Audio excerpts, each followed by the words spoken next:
5, 4, 3, 2, 1.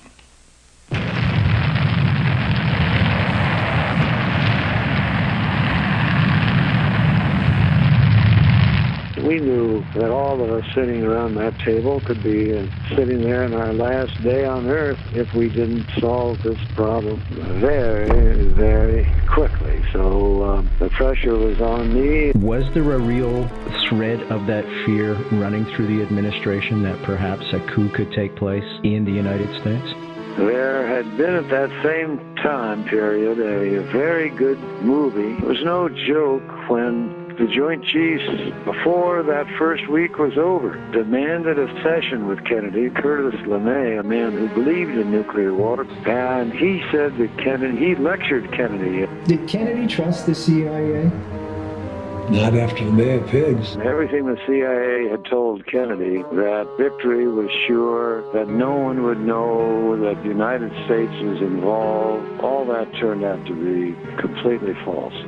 Tuesday, October 16th, 1962. Can you take us through that momentous beginning of that crisis? I certainly can, because it's still as vivid in my mind as if it had happened yesterday. The Cuban Missile Crisis that historians still call the most dangerous 13 days in the history of mankind. He was calling a meeting for later that morning. He wasn't calling a meeting of the National Security Council, because that particular body is fixed by statute. A lot of people, because of their job, are invited to National Security Council meetings, and Kennedy didn't want all of those people. And later that morning, we had a meeting, and he told us that he wanted us to present to him every single option he had. It was not the first automatic response, which was bomb those missile sites. You're virtually the fellow that saved the world with that letter to Khrushchev. Oh, well, thank you. Thank you. I hope some people realize that. Kennedy was anti-war because of his experiences. That's right. In the American University address, when he says, the world knows America will never start a war. Of course, they don't know that now. But then his next sentence was, this generation of Americans has seen enough of war. He meant himself. He'd seen enough of it. The United States, as the world knows, will never start a war. We do not want a war. We do not now expect a war. This generation of Americans has already had enough, more than enough, of war and hate and oppression.